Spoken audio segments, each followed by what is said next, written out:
Aujourd'hui, nous allons parler des PME camerounais. Cette vidéo intervient à la suite de la vidéo qu'on avait faite sur les investisseurs et les entrepreneurs. Donc, on va parler de cela. Mais avant cela, je voulais remercier notamment Patrick et un autre Patrick qui nous ont aidés, qui nous ont encouragés notamment à faire la première vidéo pour laquelle j'étais un peu sceptique. Et maintenant, en venant à la quatrième, je voulais remercier pour tout ce qu'ils font, ils savent ce qu'ils font et tout ce qui contribue à ce qu'on continue de faire ce contenu-là. Voilà. Donc, on va parler effectivement de l'image de l'entrepreneur camerounais et voilà, qu'est-ce que nous devons faire pour continuer à dynamiser notre secteur et faire pousser encore un peu plus notre économie. Pour parler de ça, on va parler d'un sujet un peu plus loin, un peu plus éloigné. On va parler de l'esclavage. L'esclavage, c'est un sujet dont nous tous, on a été imprégnés. Dès l'école primaire, on a parlé de la traite triangulaire qui fait intervenir l'Afrique, l'Europe et les États-Unis. Et cette traite triangulaire-là, si on regarde les causes lointaines, on se rend compte qu'on a notamment la révolution industrielle. La révolution industrielle qui faisait à ce que les entreprises avaient besoin de plus de matières premières. Et pour plus de matières premières, il faut plus de personnes dans les champs, plus de personnes dans l'extraction, etc. Et idéalement, il faut que ces personnes soient payées le moins possible. Idéalement encore, il faudrait que ces personnes soient payées à rien, donc des esclaves. Donc les Portugais qui ont découvert la caravelle étaient capables maintenant depuis le 15e siècle, étaient capables de traverser toute la côte ouest de l'Afrique. Donc, on a des contes qui disent que, par exemple, on a des livres qui disent, par exemple, que depuis le 16e siècle, notamment à Douala, on avait un rapport entre les Européens et les populations riveraines de la berge du Vouri. Donc, on peut très rapidement voir que l'esclavage vient à la suite d'un commerce d'abord qui a commencé par le troc. Le troc entre l'ivoire, l'huile qui permettait de graisser les moteurs en Europe avant qu'on découvre le pétrole, l'huile de palme et d'autres biens, les pierres précieuses, etc., qui allaient contre des fusils de chasse, des pagnes, des miroirs, des étoffes, etc., etc. Mais très rapidement, on se rend compte qu'il y avait une asymétrie dans la production. Les Européens étaient capables de beaucoup plus produire les biens qui étaient demandés dans le troc que les Africains, qui demandaient aller dans les terrains, chercher, etc., avec des États qui n'étaient pas très développés, très étendus. Donc, par conséquent, il s'est créé, de cette asymétrie-là, est née une forme de dette. C'est-à-dire que les chefs africains, les régents, sont retrouvés endettés vis-à-vis de leurs partenaires européens. Et donc, ces partenaires européens-là étaient capables maintenant d'exiger d'eux ce qu'ils voulaient, notamment les esclaves. Plus d'esclaves, plus jeunes, etc., plus pour moins, etc.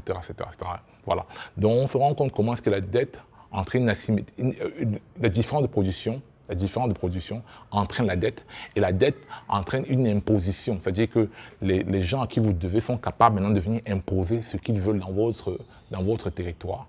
Et maintenant, en ce cas, c'était l'esclavage. Après l'esclavage, maintenant, on se rend compte que l'image du noir a changé tout au long de l'esclavage. Parce qu'avant l'esclavage, le noir, il y avait notamment les morts qui avaient déjà fait des incursions en Europe. Donc, mais il n'y avait pas cette image du noir là.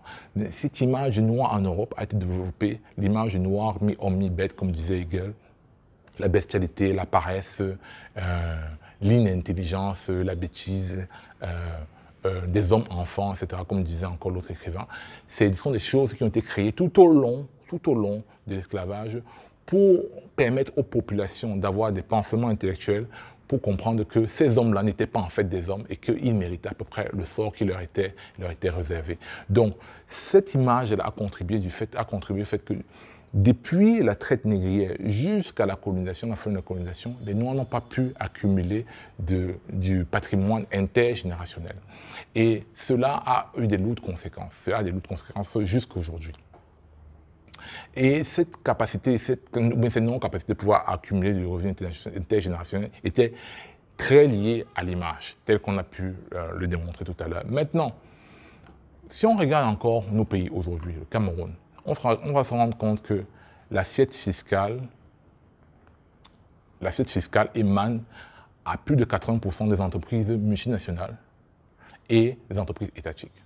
Si on considère que nos États sont endettés, et que les organes comme le FMI, la Banque mondiale, ont un droit de regard peuvent avoir un droit de regard sur la gestion notamment des sociétés d'État, notamment des grosses sociétés d'hydrocarbures, on se rend très rapidement compte qu'effectivement, on a une situation où, voilà, les multinationales ont, et les capitaux étrangers en général, ont un accès facilité à tout dans nos pays, aux meilleures ressources humaines.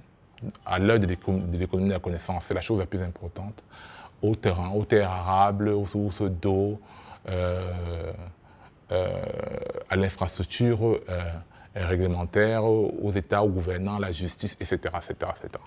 Et maintenant, en même temps que ceci se passe, on se rend compte que les PME locales ont une très mauvaise image. Si vous allez dans une école de commerce ou bien une école d'ingénieur au Cameroun, ou bien même à l'étranger, posez la question que, OK, quand vous voulez venir, quand vous allez rentrer au Cameroun, ou lorsque vous êtes ici, pour qui est-ce que vous voulez travailler? Vous allez rendre compte, la majorité d'entreprises, la majorité de jeunes vont vous dire qu'elles préfèrent travailler pour les multinationales. Si vous allez chez quelqu'un qui loue un appartement, à Douala, à Yaoundé, au Gabon, etc., vous demandez à qui vous voulez louer cet appartement. Il va vous dire, je préfère le louer à une compagnie multinationale qui va mettre son staff à l'intérieur, etc., parce que je n'aurai pas de défaut de paiement. C'est-à-dire, de facto, il y a une mauvaise image qui est liée à la PME camerounaise, à la PME africaine.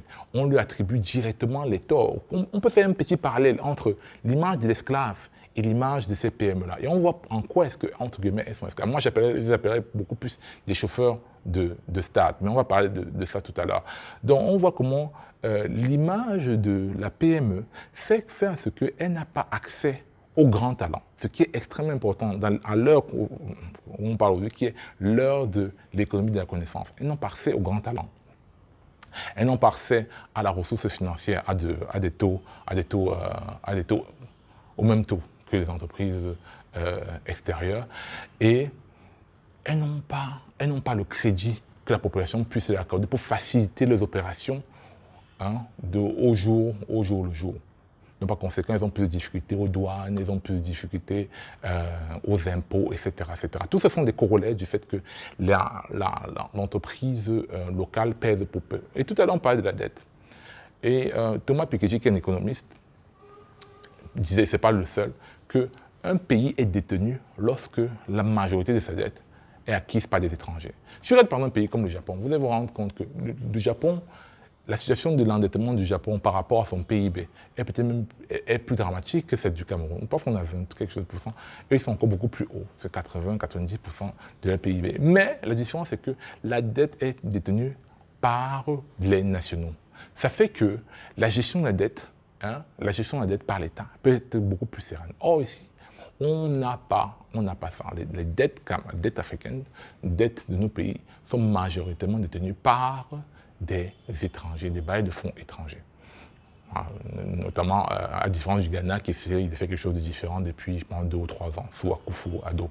Mais, donc, le rôle, et là, on voit directement un endroit où les entrepreneurs peuvent s'introduire. C'est-à-dire que les entrepreneurs doivent permettre à ce que l'État puisse recouvrer des secteurs stratégiques comme la réduction de sa dette extérieure, notamment en faisant que les entrepreneurs locaux, par leur production, puissent dégager des capitaux qui sont capables maintenant de racheter leur dette interne et donc de peser beaucoup plus sur le tissu économique local. Mais pour ce faire, les entreprises locales ne peuvent pas embrasser la dialectique du ce qu'on appelait, depuis les années 2010, etc., ce qu'on appelait la classe moyenne africaine.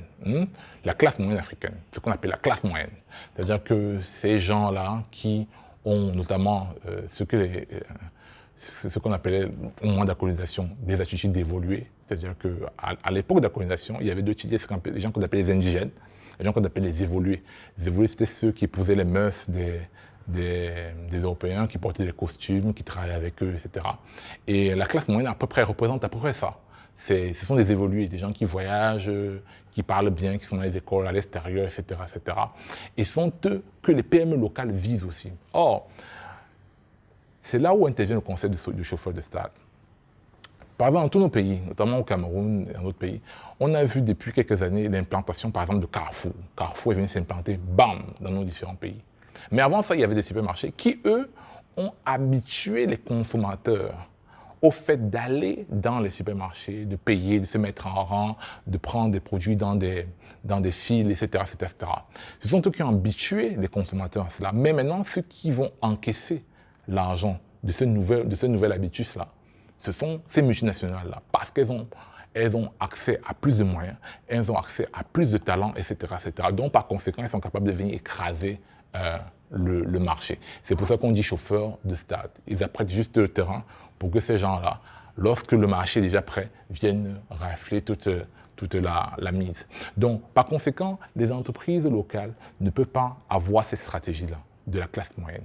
La stratégie de l'entreprise locale ne doit pas être seulement aussi orientée vers le profit. Parce qu'on a vu que, parce qu'elle n'est pas capable de produire beaucoup plus actuellement.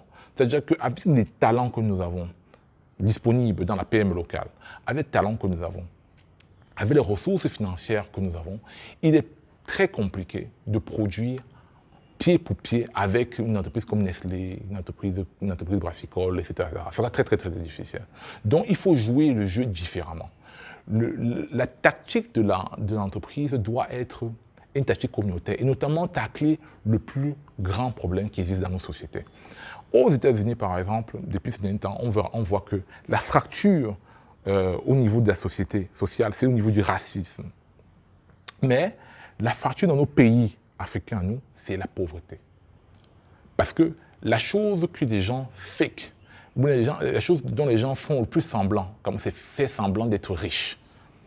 Comme en Europe, les gens font semblant d'être blancs, notamment aux États-Unis, en se maquillant, etc., etc. Certes, on le fait ici, là.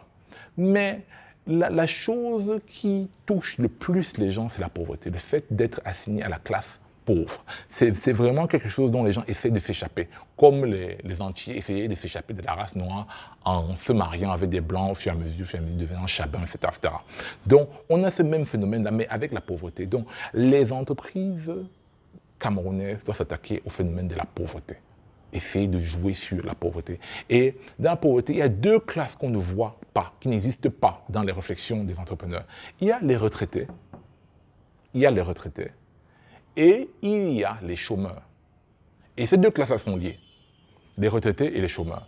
Parce que si les retraités refusent de partir en retraite, parce qu'ils créent des systèmes, la corruption, machin, etc., pour rester toujours en place, les chômeurs ne trouveront pas de travail.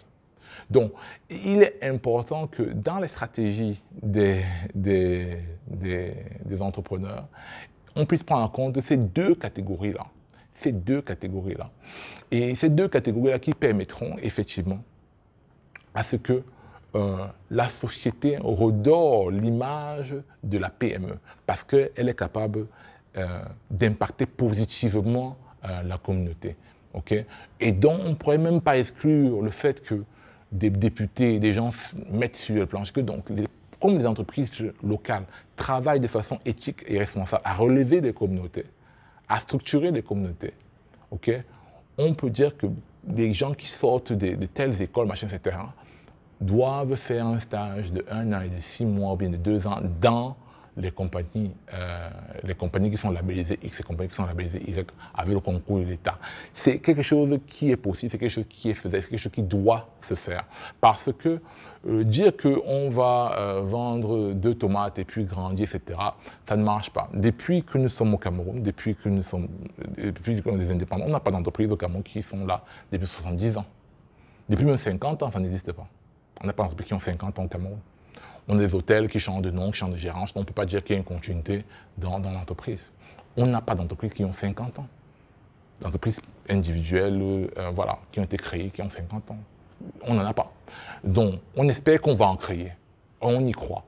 Mais pour en créer, il faut que l'impact soit communautaire. Il faudrait que les entrepreneurs aient une vue à 360 degrés sur leur environnement et non fassent de l'autopromotion personnelle. Parce que l'autopromotion personnelle ne change pas le positionnement de la PME dans l'image générale des Africains, des Africains et des Camerounais. Il faudrait que les entrepreneurs se mettent ensemble et structurent leur image.